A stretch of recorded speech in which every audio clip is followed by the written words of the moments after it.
എനിക്കിപ്പോൾ 19 വയസ്സായി. ഒരു കല്യാണം കഴിച്ച് വേറൊരു ലൈഫ് സ്റ്റൈലിലോട്ട് മാറുന്നതിനെ കുറിച്ച് എനിക്കിപ്പോൾ ചിന്തിക്കാൻ പോലും കഴിയില്ല. അതിനുള്ള മെച്യൂരിറ്റി എനിക്ക് ആയിട്ടില്ല. ഈ ഒരു അവസ്ഥയിൽ നിങ്ങൾ നമ്മുടെ നാട്ടിൽ കോമണായി നടക്കുന്ന ഒരു പെൺകുട്ടികളുടെ ഒരു ഇഷ്യൂ നിങ്ങൾ ആലോചിച്ച് നോക്കും. ഒരു മിഡിൽ ക്ലാസ് ഫാമിലിയൊക്കെ ആണെങ്കിൽ വീട് ലോൺ എടുത്തിട്ടൊക്കെ ആവും ഇവർ കുട്ടികളെ കെട്ടിക്കല്ലെങ്കിൽ വീട് വിറ്റിട്ട് അങ്ങനെയൊക്കെ ആയിരിക്കും മക്കളുടെ കല്യാണം നടത്തുക. ഇവർ പിന്നീട് ലൈഫിൽ എന്തെങ്കിലും ബുദ്ധിമുട്ട് അനുഭവിക്കുമ്പോൾ ഈ പെൺകുട്ടി ഒരിക്കലും ഡിവോഴ്സിനെ കുറിച്ച് ചിന്തിക്കൂല.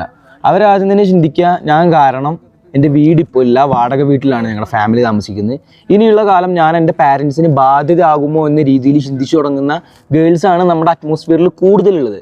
അതുകൊണ്ട് തന്നെയാണ് ഈ ഒരു കേസിൽ സൂയിസൈഡിൻ്റെ ഒരു ടെൻഡൻസി, ഡിവോഴ്സിനെ കുറിച്ച് അവർ ചിന്തിക്കില്ല, എന്തായാലും സൂയിസൈഡിനുള്ളൊരു ടെൻഡൻസി അപ്പോൾ കൂടി വരും. നമ്മൾ എന്തിനാണ് ഇത്ര റിസ്ക് എടുത്തിട്ടൊക്കെ കല്യാണം നടത്തുന്നത്? എല്ലാ പാരൻസും നമ്മുടെ കഴിഞ്ഞ ജനറേഷൻ നമ്മുടെ ബ്രെയിനിൽ ഇഞ്ചക്ട് ചെയ്ത് വെച്ചൊരു കാര്യമുണ്ട്. പെൺകുട്ടികളെ കല്യാണം കഴിപ്പിച്ച് അയക്കുന്നതോടുകൂടി അതാണ് പാരൻസിൻ്റെ ഏറ്റവും വലിയ റെസ്പോൺസിബിലിറ്റി എന്ന രീതിയിലാണ്. നിങ്ങൾ മക്കൾ അവരുടെ സ്വന്തം ലൈഫ് സ്റ്റൈലിന് അവർക്കൊരു ലൈഫ് പുട്ട് ഔട്ട് ചെയ്യാനുള്ള ക്യാഷ് അവർക്ക് ജോബ് ചെയ്ത് കിട്ടുന്ന രീതിയിൽ നിങ്ങൾ അവളെ വളർത്തിയെടുത്താൽ മതി. അപ്പോഴാണ് അവർ ജീവിതത്തിൽ ശരിക്കും സക്സസ് ആകുന്നത്.